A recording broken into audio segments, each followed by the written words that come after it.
All right. Shalom to the elect. I want to start by giving all the praises, honor, and glory to whom rightfully belongs, which is Yahweh, Bahashem, Yahweh Shai, Bahashem Akakwadash. And what I said was all the praises, honor, and glory belongs to Yahweh in the name of Yahweh Shai and the name of the Holy Spirit. Double honors to the apostles and elders of Great Millstone at Ruel. Peace, blessings, and salutations to the elect. All right. And this lesson is going into the tribe of Gad, okay, which are the so-called North American Indians, you know. And by the way, let me just say this now. Salakia uh for any like background noise, you know, any other I have music playing, but any other, unintended background noise, I might have to go on pause. So I'm just giving it a heads up now. So if I have to go on pause, just skip ahead to the part where I continue to talk again. All right. But this lesson gonna be dealing with the tribe of Gad. All right, which are you so-called North American Indians? You see, you are Hebrew Israelites. You're not Native Americans from whatever tribe. All right, your real identity are Hebrew Israelites. You see, so try this 12 tribes chart. Okay, today we're gonna go into the tribe of Gad. All right, and by the way, we just pull it up now. If you don't know already, all right, there's anyone that wants to learn. Bear with me just 1 second as this pops up. I on my channel there is a playlist Lord I'm putting together, you know, going to the tribes of Israel. All right, and if you would like, to learn some more about other tribes, Lord willing, I get them all done. All right, we're going to the tribes of Israel. So this video will be here once it's done, Lord willing. Okay. So with that being said, all right. So yeah, once again, so-called North American Indians, your Hebrew Israelites of the tribe of Gad. All right, and before I get into Gad, I want to get what the name Gad means, which is really simple. Okay. So right here, all right, this is the book of Genesis, chapter 30, starting at verse 9. It says, when Leah saw that she had left bearing, she took Zilpah, her maid, and gave her Jacob to wife. All right. Now, Jacob, okay, is, the forefather of these we see on the sign right here. Okay. You know, Jacob is our forefather. Jacob, whose name was later changed to Israel. He was the forefather of these so-called Negro, West Indians, Haitians, all right, Latinos, Native American, and Seminole Indians. All right. He was the forefather of us Hebrew Israelites. You know, he was forefather of us Israelites. Okay. So what happened is, all right, he had wives. Okay, and her wives had handmaid maids. All right, and dealing with the tribe of Gad. All right, so it says when Leah saw that Leah is one of Jacob's wives. It says when Leah saw that she had left bearing, she took Zilpah, her maid, all right, and gave her Jacob the wife. Okay, so Jacob went and laid with Zilpah, Leah's maid. Leah is one of our foremothers. Verse 10, and Zilpah, Leah's maid, bare Jacob a son. Okay, verse 11, and Leah said, a troop cometh, and she called his name Gad. Okay, so she saw a troop passing by. All right, and she named this son Gad. Okay, which when you look up Gad, all right, the name Gad, Strong's H1410, Gad, and it simply means troop. Okay, see, it says seven son of Jacob by Zilpah, Leah's handmaid. This is a full brother Asher. All right, then you have what? the tribe descended from Gad. And that's the people we're going to be talking about today, which are you so-called Native American Indians. All right. You know, because in the scriptures identify you. All right. As being Israelites. So moving on. And by the way, because so Gad meaning troop, right? Let me make this point clear real quick. I have the definition up here. Damn. But okay, actually, because I want to make something, I want to show something, but we'll come back to that. Remember, Gad means troop. Now, this is Genesis chapter 49, and verse 1 says, Israel's prophecy concerning his sons, Jacob's name, talking about Jacob, his prophecy. His name later changed to Israel, prophecy concerning his sons. All right, because he had 12 sons, which they had descendants, which became who? The 12 tribes of Israel. All right. And Jacob's 12 sons are also called or known as the 12 patriarchs. All right, but Genesis 49, starting at verse 1.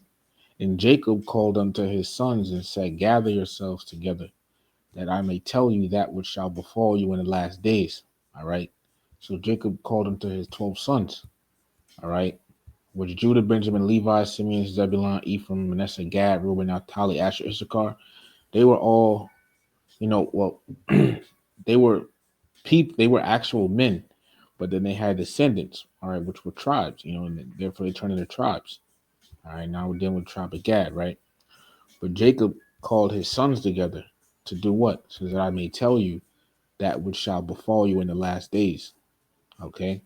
And really, he was telling, when you understand it, he's telling his sons what would happen to their descendants in the last days. When you go down in this chapter, it goes to the different tribes of Israel.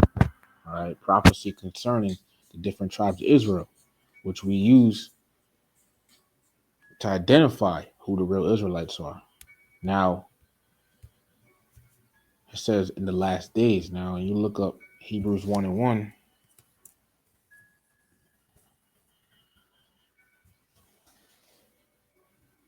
Start moving right here. Hebrews chapter 1, starting at verse 1. It says, Yahweh, who at sundry times and in diverse manners spake in time past unto the fathers by the prophets, hath in these last days spoken unto us by his Son. Who's the Son of the Heavenly Father? Yahushai. That's the true name of the Messiah. Yahushua is the one the world ignorantly calls Jesus. All right. So the last days, people think the last days is the times we're living in right now, which I mean, it is, but the last days isn't only that. The last days started when Yahushua, the Messiah, was walking the earth. You read about it, Matthew, Mark, Luke, and John. That's when the last days began. So from that time all the way up to now, there's the last days. Okay. So these prophecies will happen, um, during the last days, which is, from when the Messiah was walking on the earth from up to now. All right. At some point in time in between that, these prophecies came to pass, but primarily, what the 1400s, the 1800s, 1900s. All right. Around that time. Now jumping down, right? So Jacob called his sons together to tell them what would happen to their descendants in the last days. Verse 2, gather yourselves together and hear, ye sons of Jacob, and hearken unto Israel your father. Right? So now let's go down to the tribe of Gad. Other brothers have done lessons on this. Our apostles and elders of Great Millstone have done lessons on this, right? But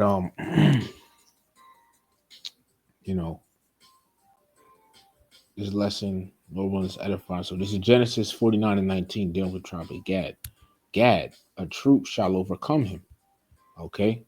Now let's look at some of these words, because you have to look up words to get a better understanding. So Gad, a troop shall overcome. Let's look at, what does the word overcome mean? Overcome. Gawad, Strong's H 1464. Gawad. And it says to invade, attack, to crowd upon, i.e. attack, invade, or overcome. Let's look up this word overcome real quick. Overcome definition says succeed in dealing with a problem or difficulty, defeat an opponent. Bear me 1 second.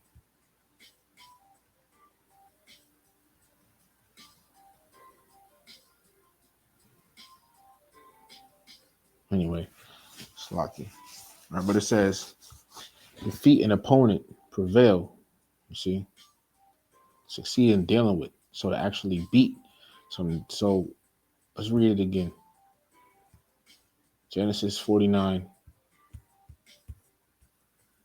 and 19. It says, Gad, a troop shall overcome him. Now, dealing with this first part, a troop, right? Look at that word now, troop. God the Wad. All right. So God the Wad. Okay. Now, under it, it says a band, troop, marauding band, raiding band, troop, band of divisions of army, a foray, a raid. Okay. Now, so the prophecy in Genesis 49 about the tribe of Gad says a troop would overcome them. Okay. So who is this troop that would overcome the tribe of Gad? All right. All right.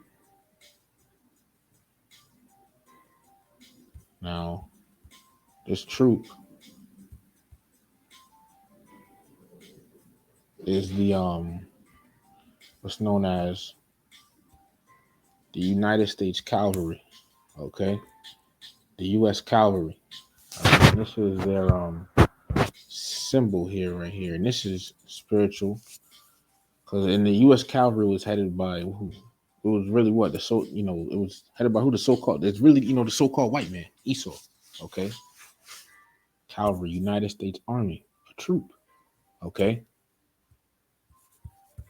So what was it? It says United States Cavalry or US Cavalry was a designation of the mounted force of the United States Army. The United States Cavalry was formally created by an act of Congress on August 3rd, 1861, and ceased as a distinct army branch in 1942. The name cavalry continues to be used as a designation for various specific United States Army formations and functions. Okay. Now,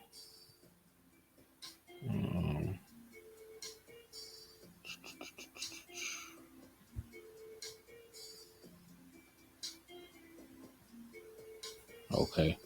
So, right, real quick, I just want to get the definition of the word cavalry. When you look it up on Google, all right, it'll tell you like it said a hill. Bear me 1 second.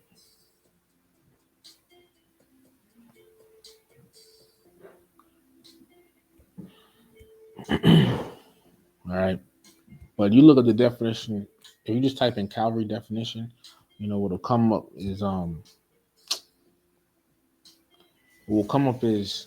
it'll say a hill that Yahushua was crucified on, but you'll type in cavalry definition war.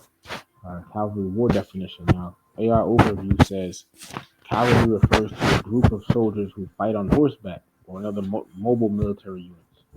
Cavalry were historically the most mobile combat force and played a variety of roles in battle, right? But now let's jump down. Vocabulary.com. Traditionally, a cavalry is a unit of what? Of troops. Gad, what does it say? Genesis 49 and 19. Gad, a troop shall overcome him. Okay? And just, really, man, the word cavalry is, troops. It's a bunch of troops. It says, but on horseback.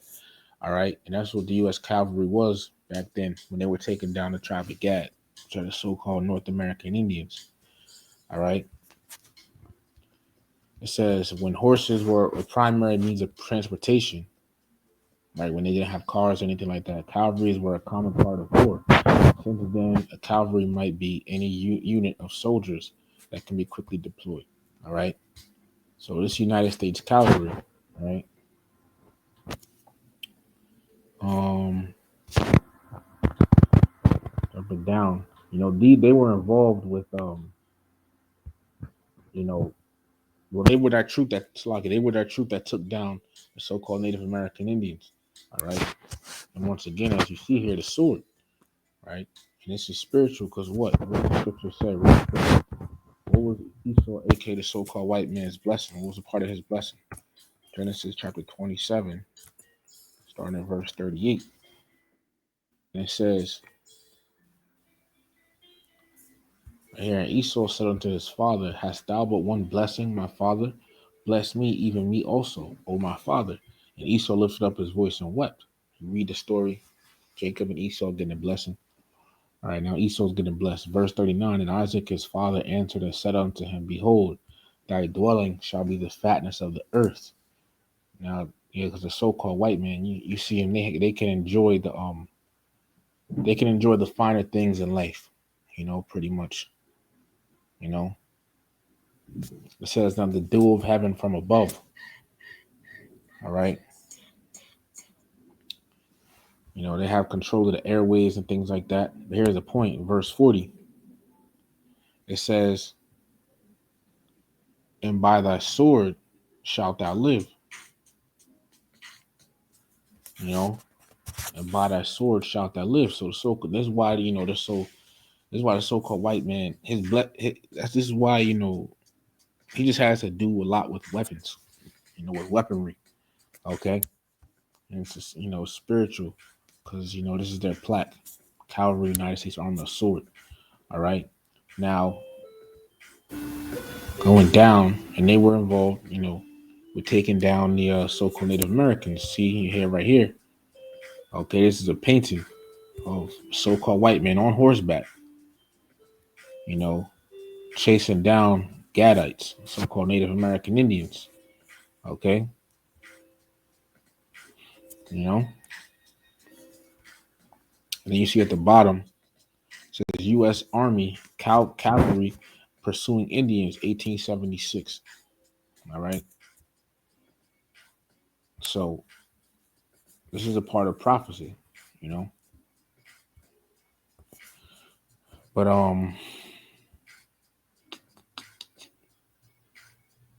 it's a certain part I wanted to bear in 1 second. I'm gonna look for it.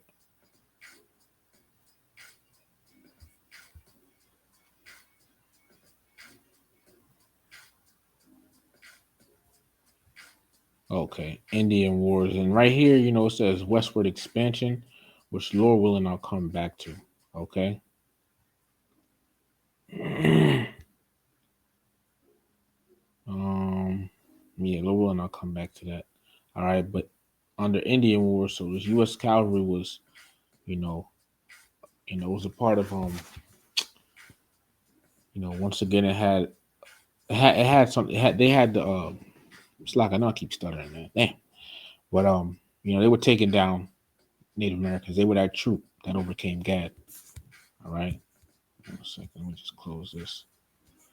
All right, but it says here the U.S. cavalry played a prominent role in the American Indian Wars, particularly in the American Old West, which is you know, the western side of the Mississippi River, pretty much. It says particularly notable for the Seventh Cavalry, associated with General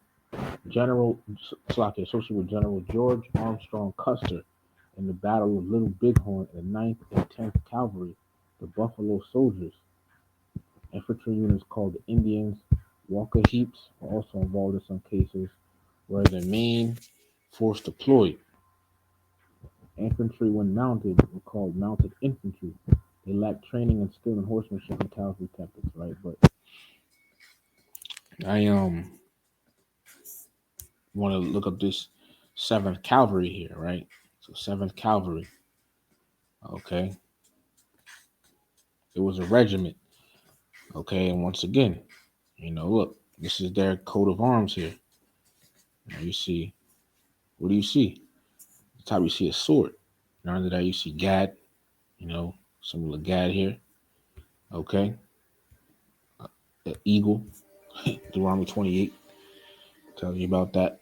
All right. But it says the 7th Cavalry is a United States Army cavalry regiment born in 1866. Its official name is Garryowen, after the Irish heir Garryowen that was adopted as its marching.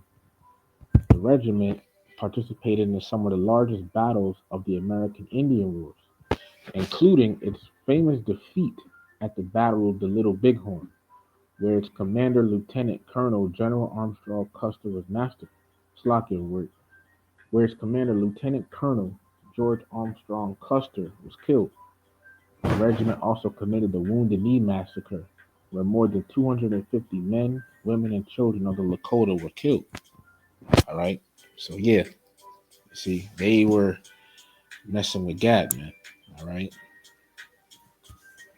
And, yeah, you just read about some of the stuff that they did, man. It's very, you know, I can see why somebody would get upset. All right. And, this is a trumpet that was used in the Battle of Little Bighorn, which we'll talk about in a minute. All right. It says founded 1878 on Little Bighorn, also called Custer's Last Stand, battlefield in Montana Territory. It was subsequently used by cavalry buglers Hardy and Wetmore in Arizona Territory until 1886, when Wetmore, who had inscribed his name on it, gave it to William T. Corbusier, the son of Colonel William H. Corbusier, etc. It doesn't really go into much. Okay. But this American Indian Wars. All right, and I'm really gonna talk about this man, General Armstrong. Cause look at him, he just look like a devil, man. See, like a devil. Okay, Edomite, man. All right, but this American Indian Wars here. Now, what are the American Indian Wars? It says the American Indian Wars refers to a series of prolonged armed conflicts between various Native American tribes and European colonists. And keyword native, because Gad was already here first. Read second Esdras 13:40 on down. You know, Gad is a part of the northern kingdom of the nation of Israel. And they had came over during the time of Arsares. The scriptures go into that. You see, but see these brackets right here, showing the tribes that's a part of the northern kingdom of the nation of Israel. And Gad is in that. All right.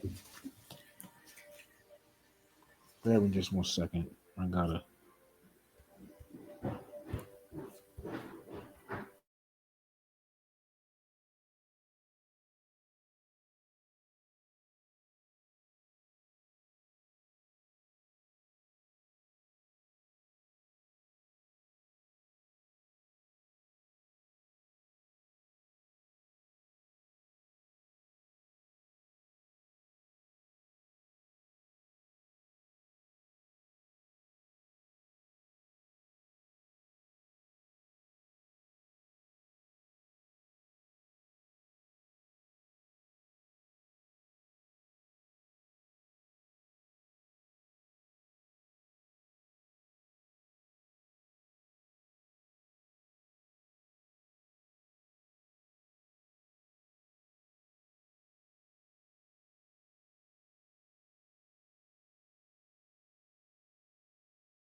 All right, Salaki for the interruption.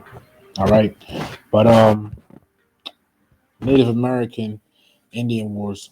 All right. So the American Indian Wars refers to a series of prolonged armed conflicts between various Native American tribes.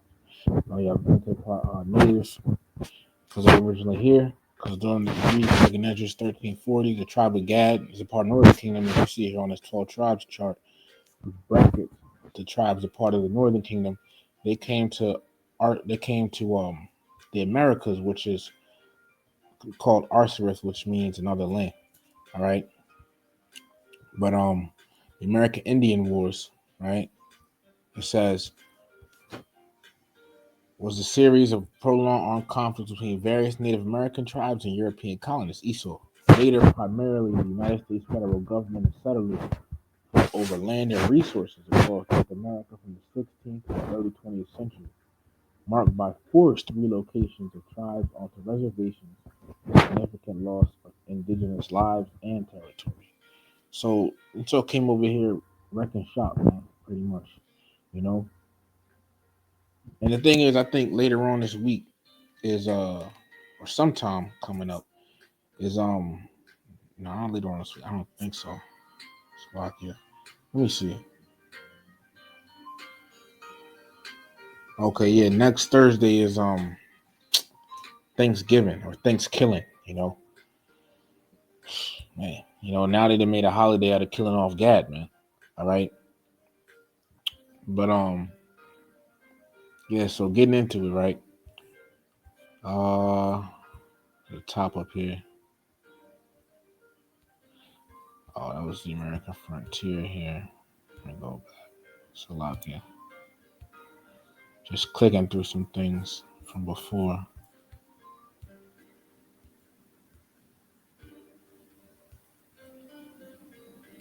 All right. So it says the American Indian Wars, also known, and this is a famous picture. All right. This is just a very famous picture. All right. Regarding the American Indian Wars. All right. But it says the American Indian Wars, also known as the American Frontier Wars and the Indian Wars, was a conflict initially fought by by European colonial empires, United States of America, and briefly the Confederate States of America and Republic of Texas against various American Indian tribes in North America.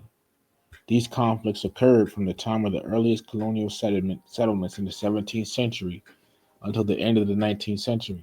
The various wars resulted from a wide variety of factors, meaning the wars, you know, came from a bunch of different reasons.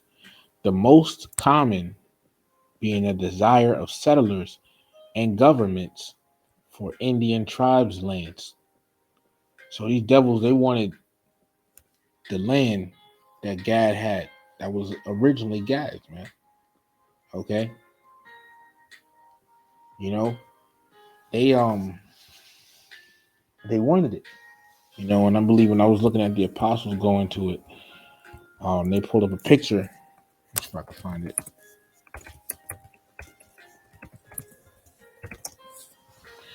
Indian land for sale poster. Okay, and it says here, see, Indian land for sale. Get a home of your own, easy payments, perfect title possession within 30 days. Fine lands in the west, which that belonged to Gad, man. Um, Irrigated, irrigable, grazing, agricultural, dry farming. In 1910, the Department of the Interior sold under sealed bids allotted Indian land as follows. You know, and then you have the lands. It says for the year 1911, it's estimated that 350,000 acres will be offered for sale, man. It was all Indian land. Let me see down here. For information as to the character of the land, wrote right for booklet Indian lands for sale to the superintendent U.S. Indian School at any one of the following places. All right, but you know you see it. It says the average price per acre, Colorado. You know, so there you have it.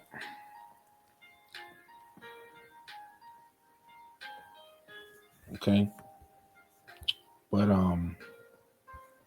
you know that they wanted lands, but Gad wasn't gonna give it up so easily. So the European powers in their colonies enlisted allied Indian tribes to help to conduct warfare against each other's colonial settlements. All right, I'm gonna jump down a little bit. You have the Removal Act, right? East of the Mississippi. Um, Here it says many refugees from defeated tribes went over the border to Canada. Those in the South went to Florida while those under Spanish control, as they would be considered free and not slaves under the Viceroyalty of Spain. During the early 19th century, the federal government was under pressure by settlers in many regions to expel Indians from their areas. The Indian Removal Act of 1830 stated the authorizing of the president to grant lands west of the Mississippi. And see, look, the Indian Removal Act of 1830 stated the authorizing of the president to grant lands west of the Mississippi in exchange for lands within existing state borders. So they wanted the lands, and they wanted it west, and they pretty much they wanted Gad to leave their land, which was on the east of the Mississippi River. If you don't know, it's the Mississippi River here. So they wanted Gad to leave their lands right over here and move over here so they could come and be here. But it's not their land to begin with, you know. It says some tribes resisted relocation fiercely, most notably the Seminoles in a series of wars in Florida. And the Seminoles being who? The tribe of Reuben, you know. And the thing is, you know, the tribe of Reuben and Gad, all right, they are different, okay? They're they're different tribes, you know, but they, you know, dwelt in North America, okay, together, but still they were different tribes. You know? and Reuben definitely wasn't about to give up their land so easily without a fight. All right. It says they were never defeated, although some Seminoles migrated to Indian Territory. Other tribes were forced to move to reservations west of the Mississippi River. Most famously, the Cherokee whose relocation was called the Trail of Tears. American Revolutionary War. All right, we jump down. You know, they show different different. They go into different things, different wars and different things like that, right? But Seminoles. So that was east of the Mississippi River. Let me see some real quick about here. All right, let me jump down. West of the Mississippi River. Okay. So now regarding the west of the Mississippi, right? You know, now it says the series of conflicts in the western United States between Indians, American settlers, and the United States Army are generally known as the Indian Wars. Many of these conflicts occurred during and after the Civil War to the closing of the frontier in about 1890. However, regions of the West that were settled before the Civil War saw significant conflicts prior to 1860, such as Texas, New Mexico, Utah, Oregon, California, and Washington State. All right, but jump it down. Background. Right. So it says American settlers and fur trappers had spread into the western United States territories and had established the Santa Fe Trail and the Oregon Trail. Relations were generally peaceful between American settlers and Indians. So it said it started off peaceful pretty much. The Bents of Bentsport on the Santa Fe Trail had friendly relations with the Cheyenne and Arapaho, which are Gadite tribes. All right. And peace was established on the Oregon Trail by the Treaty of Fort Laramie, right, signed in 1851 between the United States and Plains Indians and the Indians of the Northern Rocky Mountains. The treaty allowed passage by settlers building roads and stationing troops along the Oregon Trail. All right, so here, west of the Mississippi River, you see, now here, you see it says the Transman and the Cross Mississippi West. some post tribes and battles of Indian wars. But once again, this being the Mississippi River right here, these are this was all inhabited by Gad. Gad. You know, Reuben around here as well, etc. In there. You see tribes like Crow, Blackfeet, Modoc, Bannock, Paiute, Navajo, Comanche, Southern Cheyenne, Kiowa, Pawnee, Sioux, if I'm saying that right, Sioux, Cheyenne, etc. All right, and God had this land, God had this here, and the East. This is before Esau came in, God had the whole land of America, man, and for parts of Canada, which brings me to this. This is Deuteronomy 33, and it says the blessing of Moses. Moses and his son Aaron, Aslaki and his brother Aaron. That story in the Bible. They blessed, and Moses in today's time would be he would be known as a so-called Haitian because the so-called because the tribe of Levi, all right, are the so-called Haitians. All right. Now jumping down, right, because he gave tribes their blessing. Now here, Deuteronomy 33 and 20, and it says, "And of Gad he said, Blessed be he that enlargeth Gad." And who is he that enlarged the tribe of Gad? He that enlarged Gad was Yahweh, who was the heavenly Father, and his son Yahweh Shai.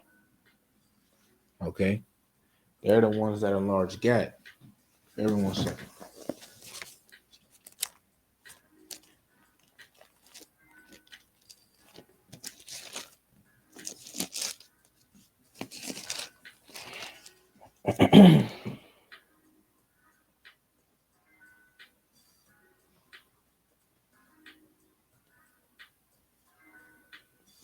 All right.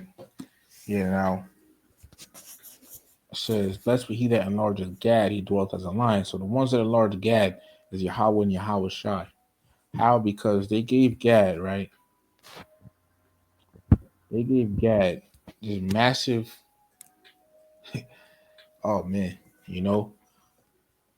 look, this is a map, tribal nations map, our own names and locations. So you see down here is the US, up here is Canada, all the way up here, man. So the tribe of Gad, blessed be he that enlarged Gad. They had this whole section of North America up here, man, to dwell on the western hemisphere of the world. They had all of this. This is a lot of land. That's a lot of land too. A lot of land. All right. A whole lot. All right. So, and like a lion in the desert. Hold on, let me just see if I can pull something up. Um,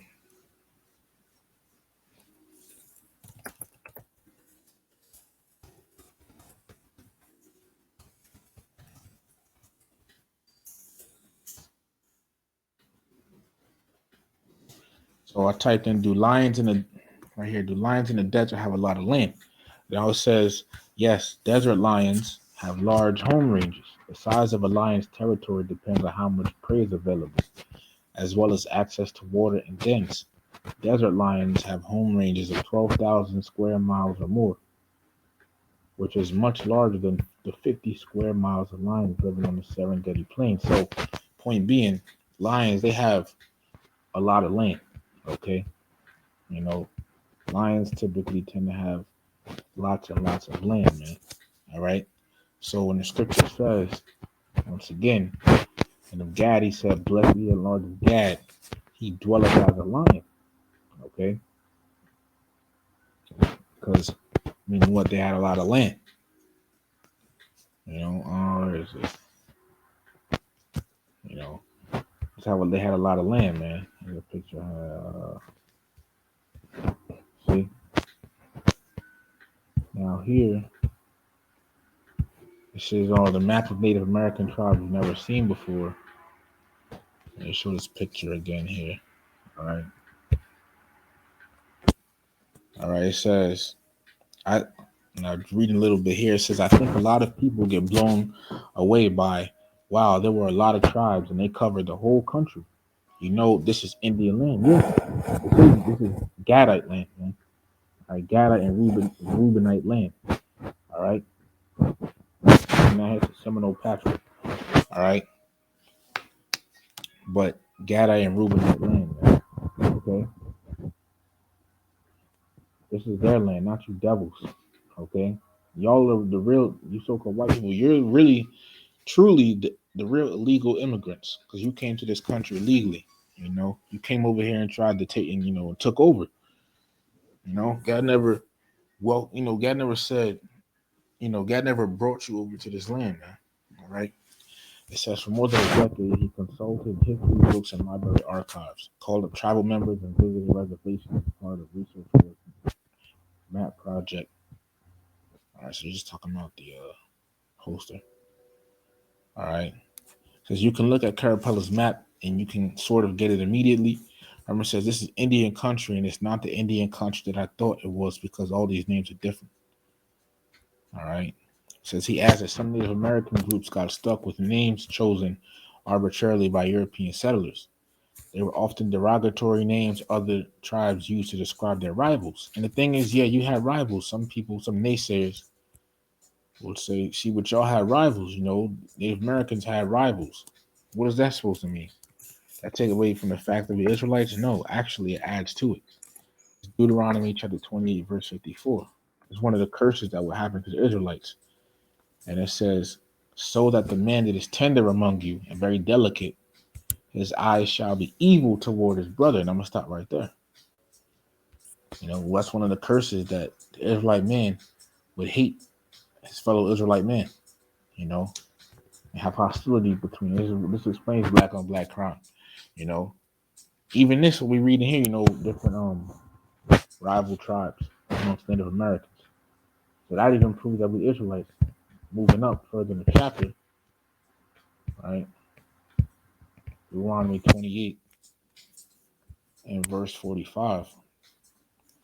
It says, moreover, all these curses shall come upon thee and shall pursue thee and overtake thee till thou be destroyed, because thou hearkenest not unto the voice of Yahweh thy power, to keep his commandments and his statutes which he commanded thee. So these curses will come upon us, right? Verse and follow us because we didn't listen. Verse 46, and they, the curses, shall be upon thee, the Israelites, all 12 tribes, including Gad, so-called Native Americans, for what? For a sign and for a wonder in upon I see forever. So what would this sign mean? What does it mean upon thee for a sign? All right. Meaning if these curses happen to you, these curses, Deuteronomy 28 verses 16 through 60 happen to you, and you're an Israelite. Okay. And these happen to these Gadites, man. And Gad is a warrior tribe, as we'll get into later on, Lord willing. Okay. But let me just finish reading here. It says here, for example, Comanche is derived from a word in Ute meaning anyone who wants to fight me all the time. Gad is a warrior tribe. All right. Getting back. Okay. I'll close now. So, okay. You have other maps here. Tribes, Indian nations. You see? All over. All right. And it's man, it's a lot of tribes, man. Can't cover. I'll be out here. This would be like a 10-hour lesson or something like that, man. If when every single Native American tribe, but it's a lot. It's amazing when you go into the history. Just look it up. Look it up on your own and everything like that. All right. I'll close this now. Now, getting back. Almost. All right. Moving back. So these Gadites. All right. So here it is. Esau wanted to move Gad from the east part of the Mississippi River to the lands west of it, and now here they want to take over the west. It's crazy, man. All right. And this Treaty of Fort Laramie, you know, Gad, allowed safe passage for settlers and everything on their lands. Okay. However, right, let me just jump down to the point so it don't be too drawn out. It says here miners, ranchers, and settlers expanded into the plain, and this led to increasing conflicts with the Indian populations of the West. Many tribes fought American settlers at one time or another, from the Utes of the Great Basin to the Nez Perce tribe of Idaho. But the Sioux, if I'm saying that right, Slovakia, of the Northern Plains and Apaches of the Southwest waged the most aggressive warfare, led by resolute, meaning pretty much determined, strong, militant leaders such as Red Cloud, and there's a picture of him right there, and Crazy Horse, which they drew. All right, so the Sioux were relatively new arrivals on the plains, and the plains is I wish I had a bar, click on it. I have to find it after I finish reading this. All right, but it says the Sioux were relatively new arrivals on the plains, as they had been sedentary farmers in the Great Lakes region previously. They moved west, displacing other Indian tribes and becoming feared warriors. The Apaches supplemented their economy by raiding other tribes, and they practiced warfare to avenge the death of a kinsman. Okay, but when the plains, because it said the plains, because you had Indians out here, different Indian tribes west of the Mississippi River and the plains and everything out here. Okay, now I got here Plains Indians, and this man, it's interesting things to read about, regarding the tribe of Gad. Okay, but we went into how um we pretty much went into how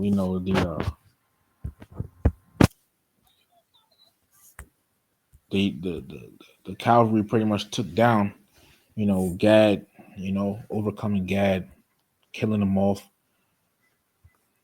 removing their lands. And actually, let me read some of that. All right, this dude, Colonel George Armstrong Custer, the regiment also committed the Wounded Knee Massacre. Let me read about that real quick. Okay, Wounded Knee Massacre. Yo, let me get off the bone real quick. So, Wounded Knee Massacre. All right, it says the Wounded Knee Massacre, also known as the Battle of Wounded Knee, was a massacre of nearly 300 Lakota people by soldiers of the United States Army. The massacre, part of what the U.S. military called the Pine Ridge Campaign, occurred on December 29, 1890, near Wounded Knee Creek on the Lakota Pine Ridge Indian Reservation in South Dakota, following a botched attempt to disarm the Lakota camp.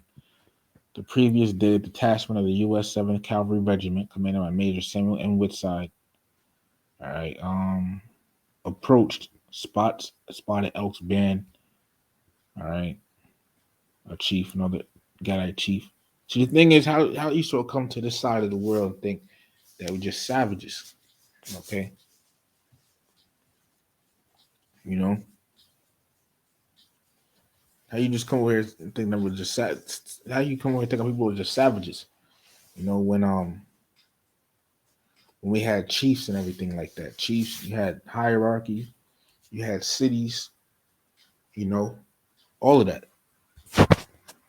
So how the hell how do we savages and uncivilized? All right, we jump down. Um,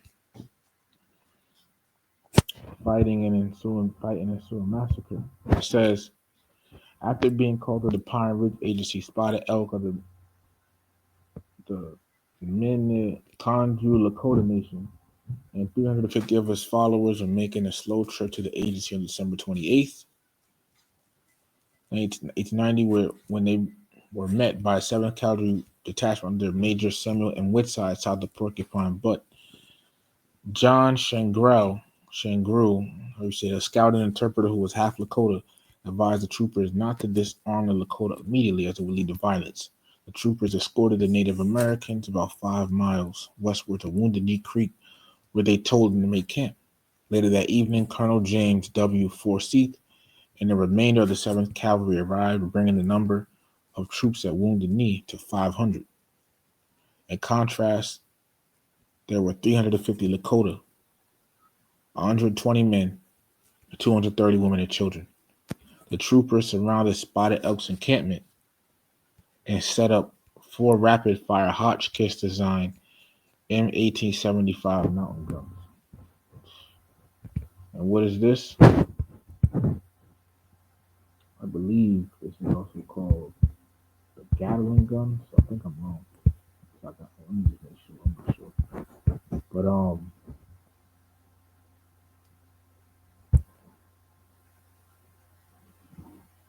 pretty much it was a gun they used, I believe, to kill off Gad. All right. Hang on a second.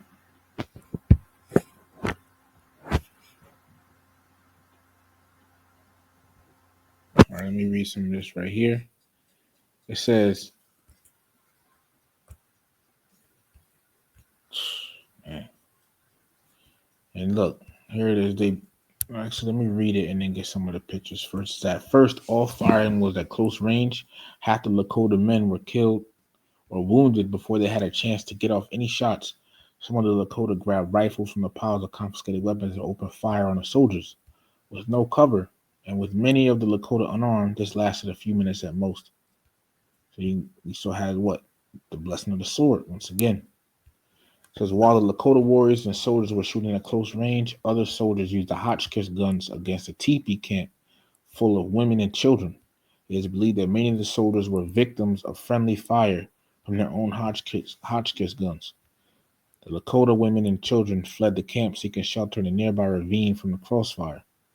The officers had lost all control of their men. Some of the soldiers fanned out and finished off the wounded.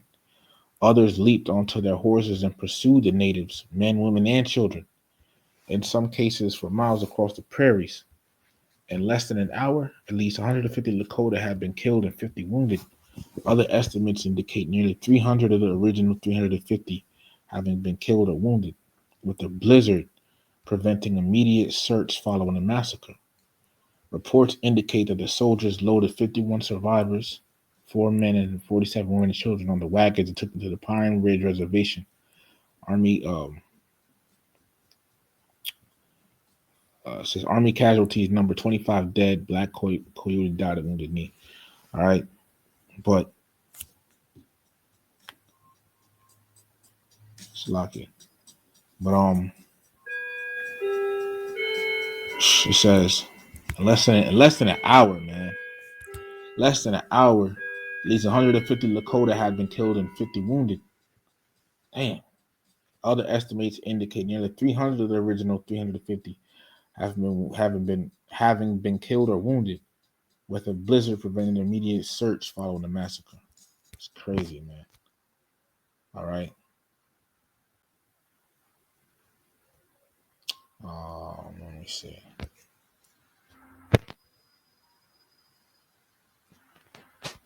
And this is a picture of the chief that lay dead after the massacre. It's crazy, man. You know, he still got to pay for all of this, man. And once again, here they are standing, with the guns, some of the soldiers back then. They go standing with the guns that killed Gad, And let me see. There's another picture up here.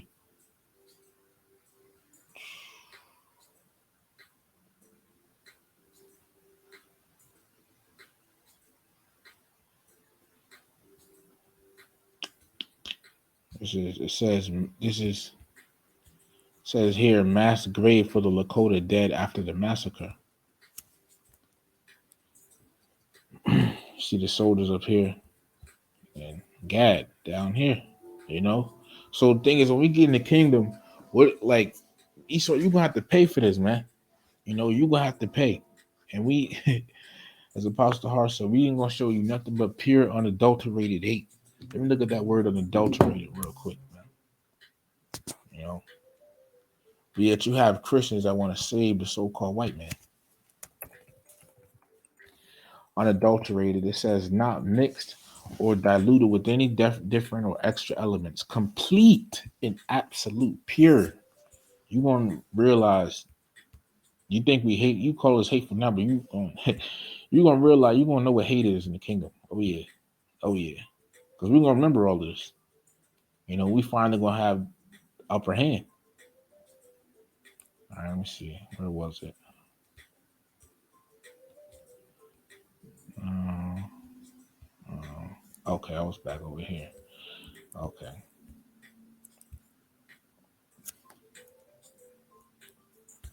All right. Going back.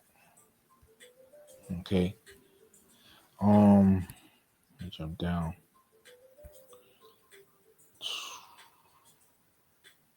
Let me just finish part. I probably should have read this part first with Salakia, but it says on the morning of December 29th, the U.S. cavalry troops went into the camp to disarm the Lakota.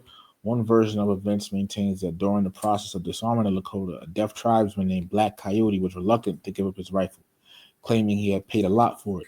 Black Coyote's rifle went off at that point. The U.S. Army began shooting at the Lakota. The Lakota warriors fought back, but many had already been stripped of their guns and disarmed. By the time the massacre was over, more than 250 people of the Lakota had been killed and 51 were wounded. 4 men and 47 women and children, some of whom died later. So the thing is, you killed a lot of our men and women and children. So what do you? So you think in the kingdom we gonna care about your women and children?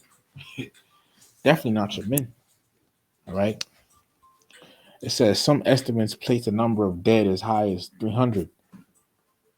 This is crazy, man. It says 25 soldiers also were killed and 39 were wounded.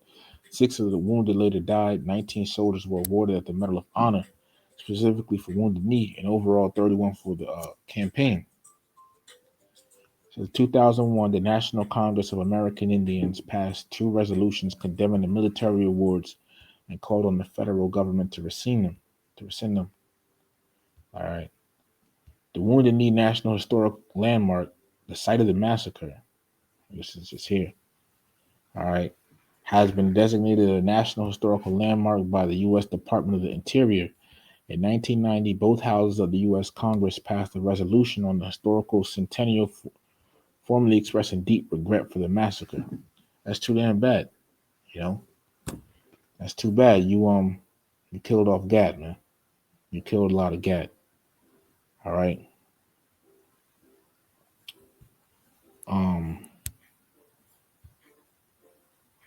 Just want to read some of these eyewitness accounts. It says Thomas Tibbles. Suddenly, I heard a single shot from the direction of the troops, then 3 or 4, a few more, and immediately a volley. At once came a general rattle of rifle firing and the Hotchkiss guns. It says the many Indians broke into the ravine, and that was by Thomas Tibbles. Okay. It says the many Indians broke into the ravine. Some ran up the ravine to favorable positions for defense. By Dewey Beard, Lakota survivor. It says, I did not know then how much was ended. When I look back now from this high hill of my old age, I can still see the butchered women and children lying heaped and scattered all along the crooked gulch, as plain as when I saw them with eyes still young. And I can see that something else died there in the bloody mud and was buried in the blizzard. A people's dream died there. It was a beautiful dream. And I, to whom so great a vision was given in my youth, you see me now, a pitiful old man who has done nothing, for the nation's hoop is broken and scattered. There is no center any longer, and the sacred tree is dead. All right. By Medicine Man Oglala Lakota, Black Elk. This is the one by American Horse. It says there was a woman with an infant in her arms who was killed as she almost touched the flag of truce. A mother was shot down with her infant. The child, not knowing that its mother was dead, was still nursing. And the thing is, he saw killing off a lot of, he killed a lot of them, but it's like it's their land. At the end of the day, that's their land. They were there first. But because you want it and because they want to defend, now you want to start killing them off. But it was a long time ago, right? It says the women as they were fleeing with their babies were killed together. Uh, it says a mother was shot down with her infant. The child, not knowing that its mother was dead, was still nursing. The women, the women as they were fleeing with their babies were killed together, shot right through. And after all of them had been killed, a cry was made that all those who were not killed or wounded should come forth and they will be safe. Little boys came out of their places of refuge, and as soon as they came in sight, a number of soldiers surrounded them and butchered them there, man. Wait till we get you devils in the kingdom, man. Just wait. You want to forget all about all of this, you know? You're gonna get it, man. Okay? You're gonna get it. All right.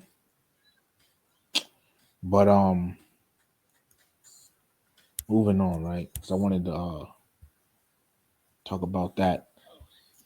And this next one is all right. I'm just going to go into these Plains Indians because it's a lot.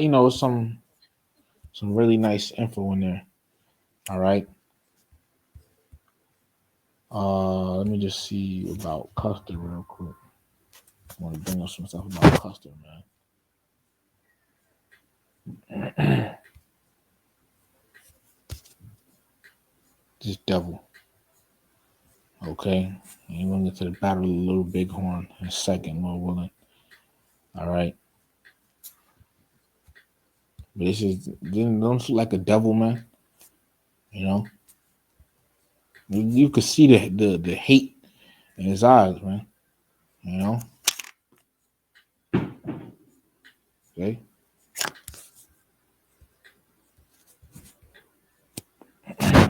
But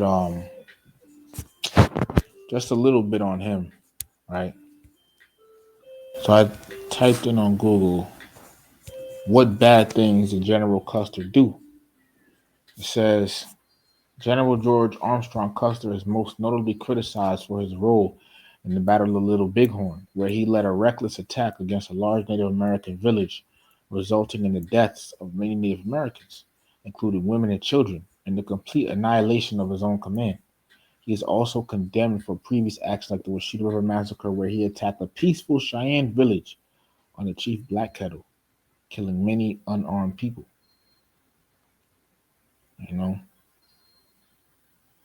Says here, in June of 1876, George Custer led nearly 650 men of the 7th Cavalry into the valley of the Little Bighorn, attacking a village of upwards 10,000 people.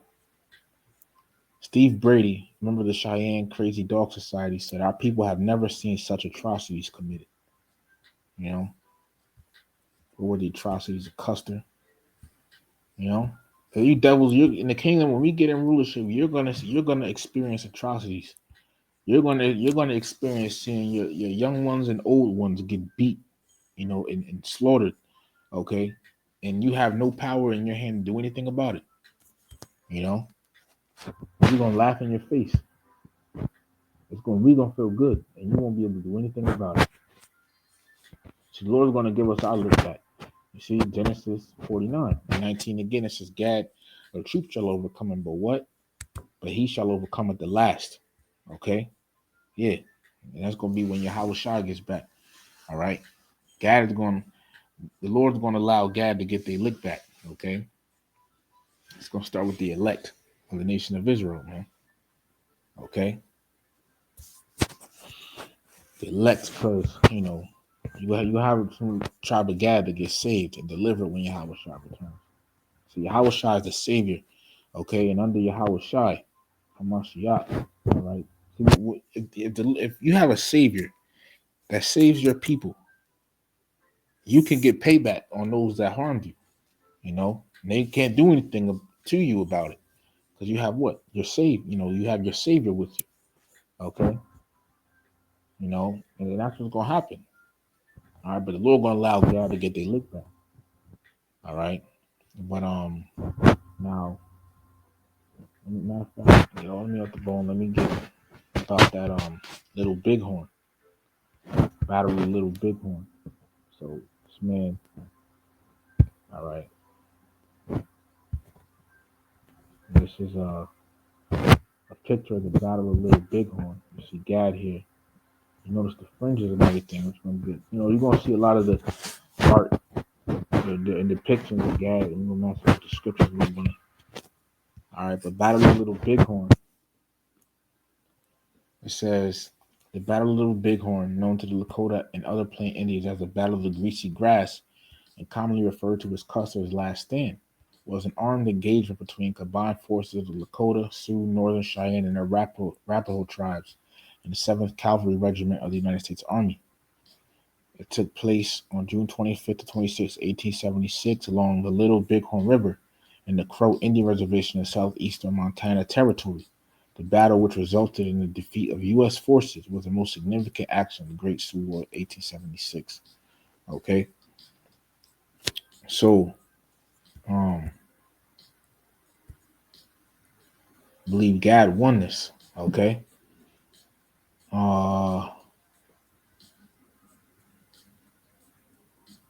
jumping down here. All right, it says the fight was an overwhelming victory for the Lakota, Northern Cheyenne, and Arapaho, who were led by several major war leaders, including Crazy Horse and Chief Gall, and had been inspired by the visions of Sitting Bull. And there's another chief. Okay, that's another one too. Crazy Horse, Sitting Bull, Chief Gall. All right, Sitting Bull. This is a picture of Sitting Bull here. Okay, see, all scared face, man. I mean, yeah, they were going off to have a long hair like that too, but that, man. Okay, and to an extent, it looked like some of the rest of the Northern Kingdom tribes too, and their old pictures and things like that. All right, but it says the U.S. 7th Cavalry, a force of 700 men, commanded by Lieutenant Colonel George Armstrong. All right, just says the very major general during the American Civil War suffered a major defeat. 5 of the 7th Cavalry's 12 companies were wiped out. Custer was killed, as were 2 of his brothers, his nephew, and his brother-in-law. The total U.S. casualty count included 268 dead and 55 severely wounded. 6 died later from their wounds, including 4 Crow Indian scouts and at least 2 Arikara Indian scouts.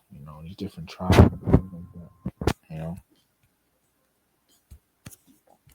But and this is where it happened, a location of Montana. All right, we'll leave something around here. All right, moving on.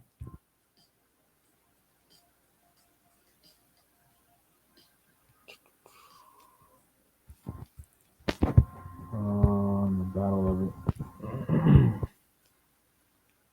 Let's get right to Custer's fight. All right, good to how this man died, man. All right. As a matter of fact, I'm gonna start. Salakia. I'm gonna start right here. All right. It says the troops found most of Custer's dead men stripped of their clothing, ritually mutilated, and in a state of decomposition, making identification of many impossible. The soldiers identified the 7th Cavalry's dead, as well as they could and hastily buried them where they had fallen. So as Custer's body was found with 2 gunshot wounds, one to his left chest and the other to his left temple. Either wound would have been fatal, though he appeared to have bled from the only chest wound.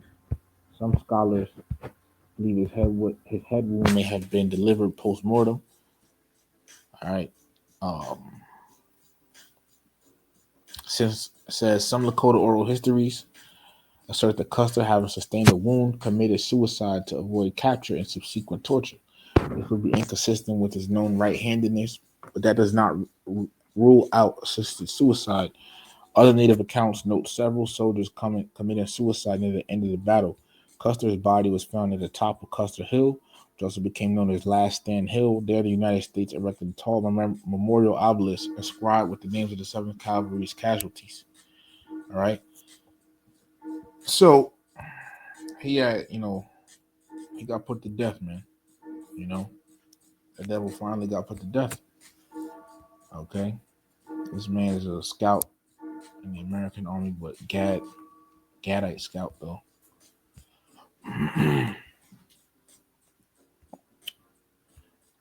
Different weapons they had of the during the war, Lakota and Cheyenne. These are some repeater rifles, that had a higher fire rate and all of that,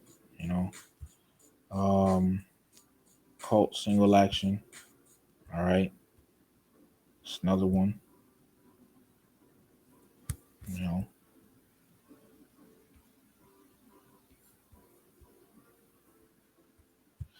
And let me just see survival claims.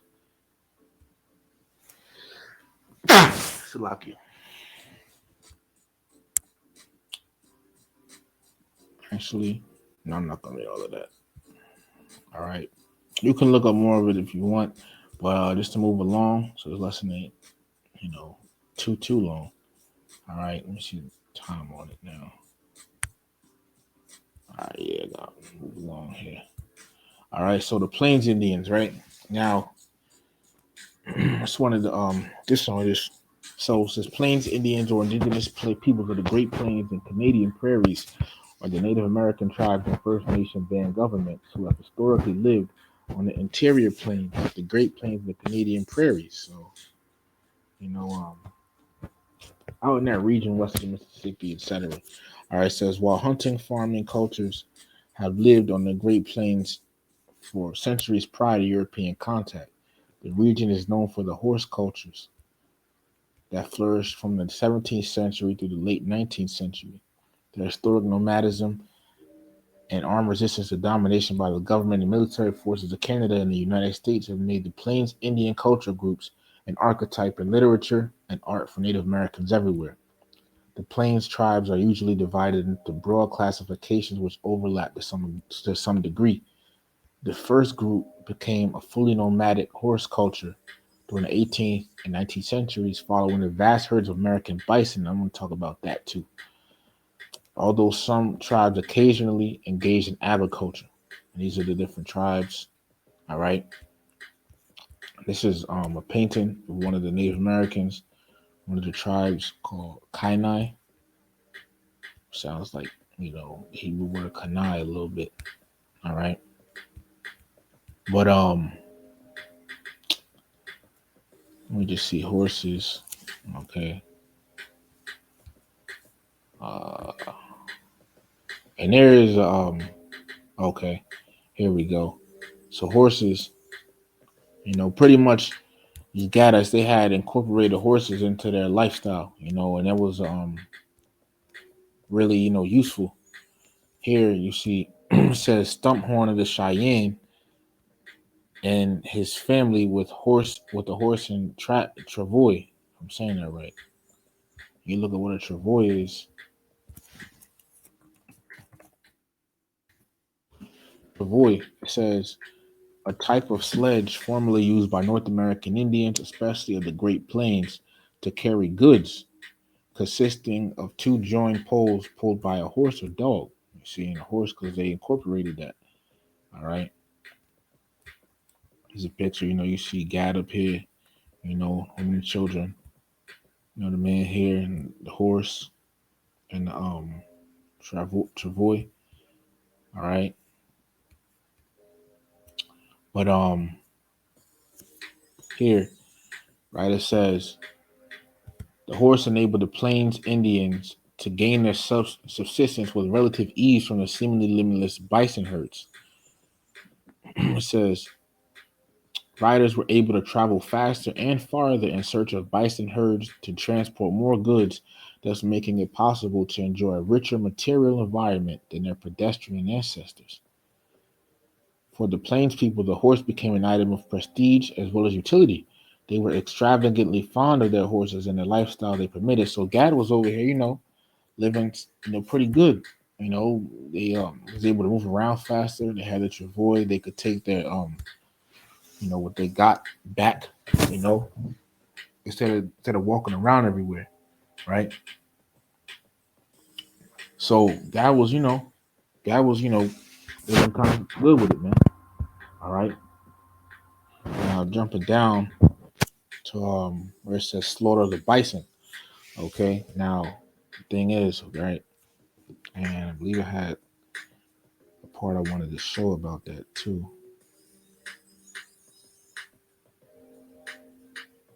Okay. Slovakia. Before I get that, right, let's type this in. Bison hunting, right? So bison hunting, right? Says bison hunting, hunting of the American bison, also commonly known as the American buffalo, was an activity fundamental to the economy and society of the Plains Indians peoples who inhabited the vast grasslands on the interior plains of North America. Before the animal's near extinction in the late 19th century following United States expansion into the West, bison hunting was so this was, it says, under activity fundamental to the economy and society. All right, pretty much it was just, very useful. Very, all right, it says bison hunting was an important spiritual practice and source of material for these groups, especially after the European introduction of the horse in the 16th through 19th centuries, enabled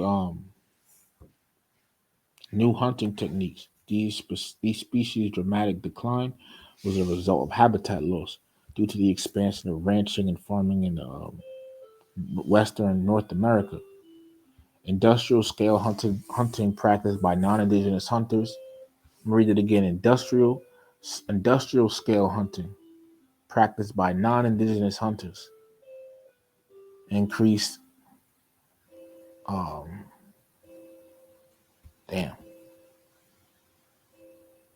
pretty much non-indigenous meaning people who don't, pretty much people whose land this isn't, which is Esau's, right? So industrial scale hunting. Let me look at what that is.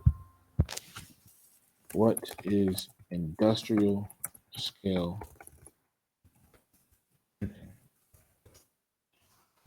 Industrial scale hunting, it says, is the systematic and organized hunting of animals for profit, often using large fleets and modern technology. It can have a devastating impact on animal populations, leading to overexploitation and the near extinction of some species. You see? So that was detrimental, right? It says industrial scale hunting practiced by non indigenous hunters increased indigenous hunting pressure due to non indigenous demand for bison hides and meat in cases of a deliberate policy by settler governments to destroy the food source of indigenous people during times of conflict. So Esau wanted to destroy their food source, which was bison, A big part of it was bison, and this is a picture of Jake hunting the bison and all of that. All right. This is says a group of images by Edward Muybridge, or how we say that, set to motion to illustrate the animal's movement. This is a famous bison motion picture right here. Okay. So Gad would be hunting this, man, and the thing is, this bison is very, very useful to Gad, man. Okay. The hide, which I'm about to get in a minute, you know, the meat, all of that. All right, very useful to Gad. All right, but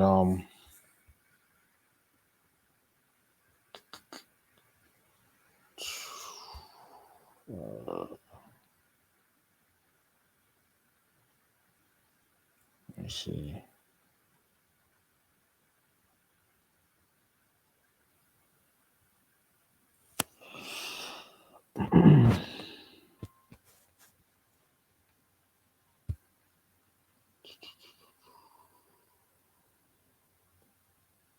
All right, let me read some of this. All right, so this is a different way that they would capture the bison. So here it says trapping. Before the introduction of horses, bison were herded in large chutes made of rocks and willow branches, drive lines, and trapped in a corral called a buffalo pound, and slaughtered or stampeded over cliffs called buffalo jumps. Both pound and jump archaeological sites are found in several U.S. places in the U.S. and Canada. Buffalo jumps. All right. In the case of a jump, large groups of people would herd the bison for several miles, forcing them into a stampede that drove the herd over a cliff. The earliest evidence of buffalo jump dates to around 1400. Working on foot, a few groups of Native Americans at the time used fires to channel an entire herd of buffalo over a cliff, sometimes killing far more than they could use. A Crow historian has related some ways to get bison with the help of songs, hazers, drive lines of stone, desert kites. All right. Um, and a medicine man pointed down the line with a pair of hindquarters in his hands. The Crows drove many bison over a cliff. A successful drive could give 700 animals. That's a lot. All right. That's a lot of animals, you know. Um, Pishkun says, southwest of Great Falls, Montana, the Blackfoot drove bison over cliffs in the fall to secure the winter supply. So they did this so they could have stuff during the winter. Animals not killed in the fall were trapped and killed in the coral at the foot of the cliffs. The Blackfoot used Pishkuns as late as the 1850s. So this is a bison jump here. All right. This is, they would guess who would come boom and get killed, fall over here, etc. All right. Uh, Driving herds in the enclosures. In the dog days, the woman of a Blackfoot camp made a curved fence of travois tied together, front end up. Runners drove the game towards the enclosure where hunters waited with lances as well as bows and arrows. Henry Kelsey described the hunt on the northern plains in 1691. First, the tribes surrounded the herd. Then they would gather themselves into a smaller compass, keeping ye beast still in ye middle. Then the hunters killed as many as they could before the animals broke through the human ring. All right, so you get the point, okay? I'm probably gonna read more of this on my own. All right. All right. But back to where was I? All right, so slaughter of the bison here, okay? Now it's a slaughter of the bison. By the 19th century, I ain't gonna read that part. But jumping down, it says the U.S. federal government and local governments promoted bison hunting for various reasons. To allow ranchers to range their cattle without competition from other bovines, and to starve and weaken the Plains Indian population, to pressure them to remain on reservations. So, yeah, it's true. Esau wanted to kill off bisons also to, starve and weaken Gad. Okay. This is the government. This is the U.S. federal government, man. It says the bison herds form the basis of the economies of the Plains tribes. See, look, I'm gonna read it again. The bison herds form the basis of the economies of the Plain tribes. So that was very useful to them. Without bison, they were forced to move. They were forced to move on the reservations or starve. See, bison were slaughtered for their skins, with the rest of the animal left behind to decay on the ground. After the animals rotted, their bones were collected and shipped back east in large quantities. And the thing about bison, I wanted to look up, right?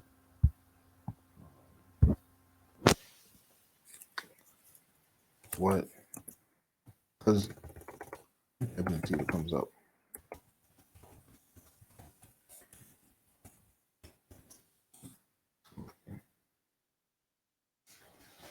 All right. So says Native Americans use their hide for many purposes. Clothing. Bison hides are used to make clothing such as moccasins, shirts, leggings, aprons. Bedding. Bison robes were soft, durable, and water resistant, making them ideal for bedding and outdoor use. All right.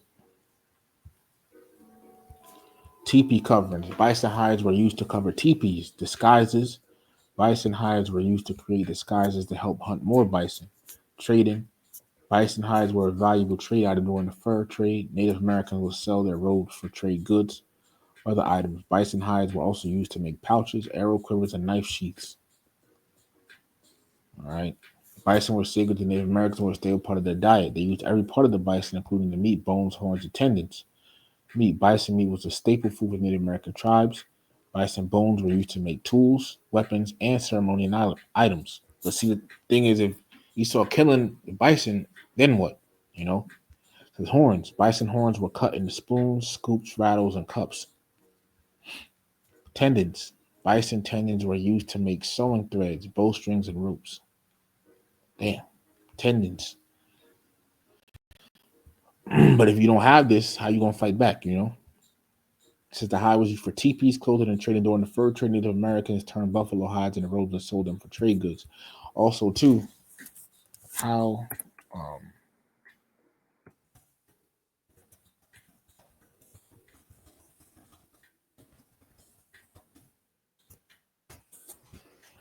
so here, how warm would bison hide be in the winter for Native Americans? It says a bison hide, especially one taken during the winter months, would be extremely warm. Considered one of the best natural insulators against cold weather, allowing Native Americans to withstand frigid temperatures due to the thick, dense fur that bison grow to survive harsh winters. Essentially, a bison hide could keep you very warm in cold climates. Thick fur. Bison develop a thick, woolly undercoat during the winter, providing excellent insulation against cold winds and low temperatures. You see, for example, this is a bison hide. You know, you see, so that will keep you warm. You know, this is a man wearing it here. Guy wearing it. During the winter. So the bison was a very important resource for Gad, man. All right. But back here it says the railroad industry also wanted bison herds culled or eliminated. Herds of bison on tracks could damage locomotives when the trains failed to stop in time. Herds often took shelter in artificial cuts formed by the grade of the track winding through hills and mountains in harsh winter conditions. As a result, bison herds could delay a train for days. The slaughter of the bison had substantial adverse impacts on Native American people who relied on them. These impacts were both immediate and persistent. By the early 20th century, bison nations had greater child mortality um, and unemployment compared to in nations that were never relying on the bison, etc., etc., right? Now, read here. It says in 1874, President Ulysses S. Grant pocket vetoed a federal bill to protect the dwindling bison herd. In 1875, General Philip Sheridan pleaded to a joint session of Congress to slaughter the herds to deprive the Plains Indians of their source of food. This meant that the bison were hunted almost to extinction during the 19th century and were reduced to a few hundred by the early 1900s. This is a bison. This is a literal picture of bison skulls in the 1870s. Okay, you see Easter stand at the top. You see the devil is a cancer, man. Like all these skulls, man. All of these skulls. You know, just to starve out Gad. Mainly. Okay, he got his foot on it. It's crazy, man. All right. This is you so-called white people. This is a part of your history, man. Okay. And the thing is, Gad, messed up on trusting you devils. Okay. This is the book of Sirach, chapter 12. Oh, man. Sirach, chapter 12, and verse 10. And it says, never trust thine enemy. Psalm 83 gives a list of some of the enemies of the nation of Israel. Okay. And the first one is Edom, which are you so-called white people. So never trust the enemy under no circumstances. This goes even for now. Don't trust this devil, man. They got coming with they came at you with the jump shot, the C19 back in 2020. All right. In 2021. Okay. All of that, man. All right. But it says for like as iron rusted, so is wickedness. So just like iron rusts, you know, pretty much they true feelings about your people are gonna come out eventually. Let me just jump down. Verse 12 says, set him not by thee, lest when he hath overthrown thee, he stand up in thy place. Ye let him to thy right hand, lest he seek to take thy seat. And thou at the last from of my words be pricked therewith. You see? And that's what they did. God messed up on, trying to, shows that we're peaceful people, but God, made peace and everything with them. But you see what Esau did, stab him in the back. Verse 13, who will pity a charmer that is bitten with a serpent, or any such as come nigh wild beasts? So who would pity someone that so if you're going, in other words, you're going to dance with the devil, why should anybody feel sorry for you? And this, even nowadays, you see why, Jake hanging around the so-called white man, a bunch of them and their family and everything just hanging around them and end up getting hung. Okay. But I jump down to verse 16. It says, the enemy speaketh sweetly with his lips, but in his heart he imagines how to throw thee into a pit. Psalm 55:21. The words of his mouth were soft, were smoother than butter, but war was in his heart. Since he will weep with his eyes, but if he find opportunity, he will not be satisfied with blood. Okay. This is what they did to Gad, man. All right. But moving on, right? Agriculture and plant foods, hunting, no clothing. All right. Okay, let me read a little bit about clothing about Native Americans, right? So it says hides with or without for provided material for much clothing. Most of the clothing consisted of the hides of buffalo and deer, as well as numerous species of birds and other small game. Plains and moccasins tended to be constructed with soft brain tanned hide on the vamps and tough rawhide for the soles. Men's moccasins tended to have flaps around the ankles, while women's had high tops, which could be pulled up in the winter and rolled down in the summer. Honor warriors and leaders earned the right to wear what? War bonnets, headdresses with feathers, often of gold or bald eagles. Now, a war bonnet, right? This is in the scriptures. See? This is a bonnet, and the war bonnet, and this is Deuteronomy 33, verse 20. Again, and of Gad he said, blessed be he that enlargeth Gad. He walked the line, went over that, and teareth the arm. The blood brother covered it with the crown of the head.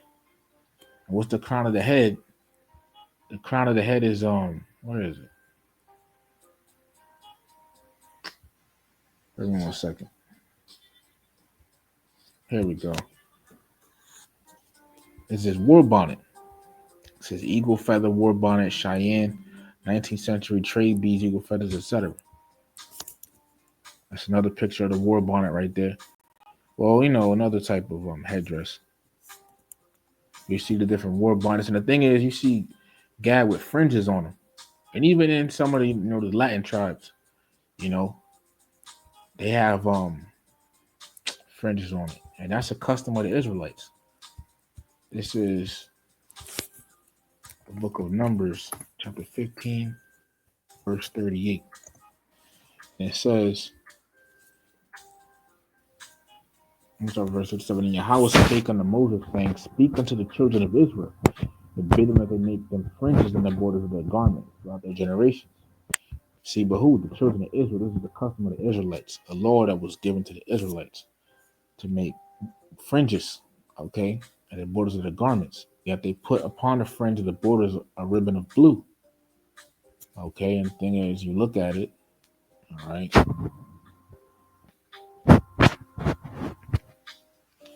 You look at different pictures, there's actually a border of blue right above the fringes. Okay. These are Israelites, man. So-called Native Americans are Israelites.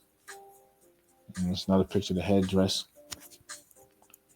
You know, the war bonnet. Okay.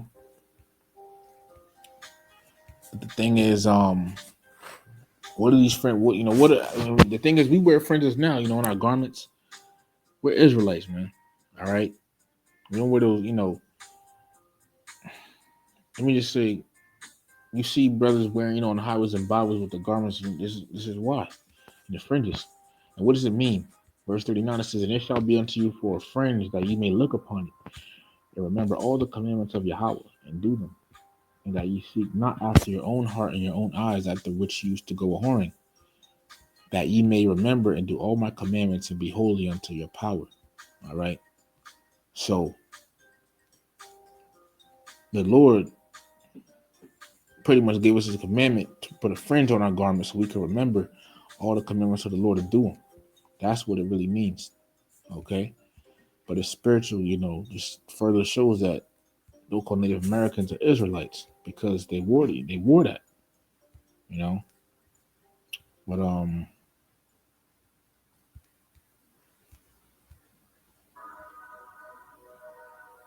right, let me just read a little bit of this war bonnet. It says, war bonnets are feathered headgear traditionally worn by male leaders of the American Plains Indians, nations who have earned a place of great respect in their tribe. Originally, they were sometimes worn in the battle, but they are now primarily used for ceremonial occasions. Yeah, powwows and things like that. In the Native American and First Nations communities that traditionally had these items of regalia, meaning royalty. Okay.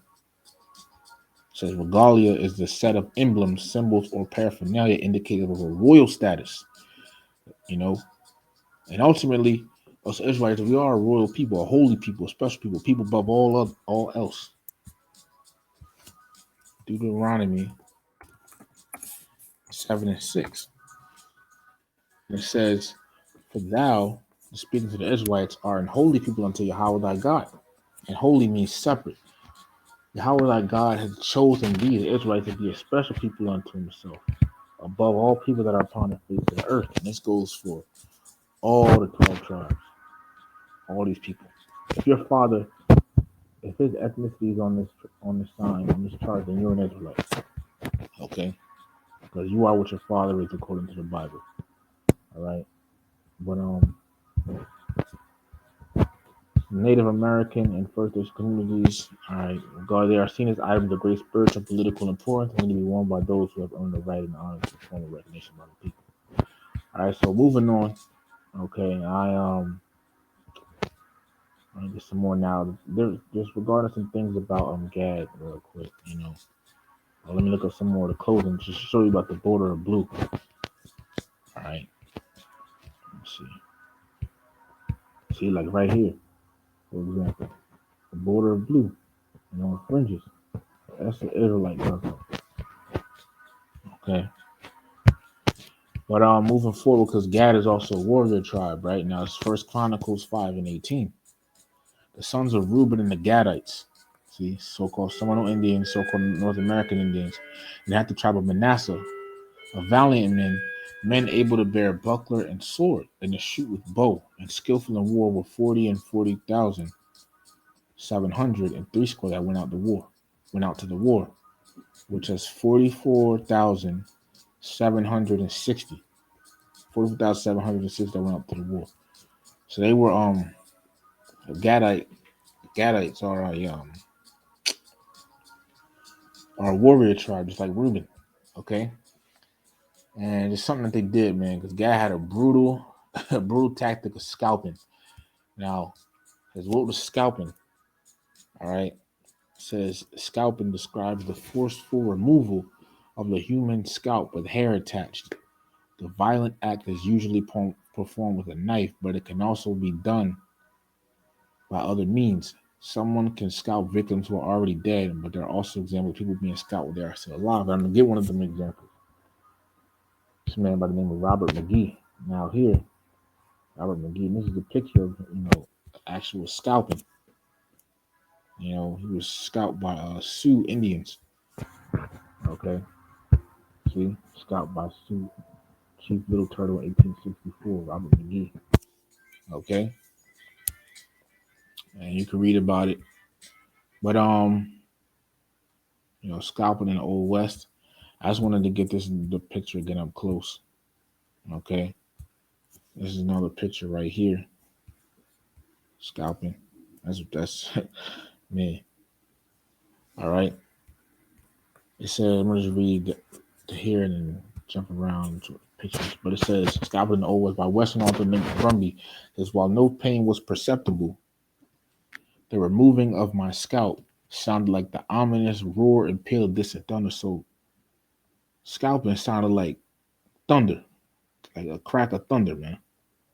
You know, man. It says it was the stuff of nightmares. Having your scalp torn from your skull for it to be displayed as a trophy of war. Thousands of settlers, soldiers, cowboys, Native Americans across the length and breadth of American frontier fell victim to this most gruesome of fates. All right, and you see here, you know. Oh man, the warrior tribe. You see, Gad is also a warrior tribe, man. This is one of the knives that we use. You know, so that pretty much concludes it, man. All right, Robert McGee. Scout says Scout by Sioux Chief Little Turtle in 1864.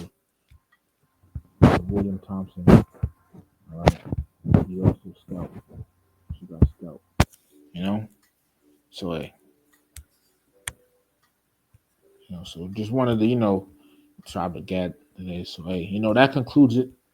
All right, you so-called North American Indians, you are a tribe of Gad. All right, it's time for you to return back to your power, Yahweh, who is the Heavenly Father, the true name of the Heavenly Father. All right, you know, the one the world ignorantly calls God. All right, time to turn back to Him in the name of His Son Yahweh Shai, who is the Messiah, whom the world ignorantly calls Jesus, and both of them are so-called black men. All right, so hey, with that, giving all praises, honor, and glory to Yahweh, Bahasham Yahweh Shai, Bahasham Kakodash, that belongs to the apostles, elders, to great Nelson, and well. Peace, blessings, and salutations to the elect. Shalom.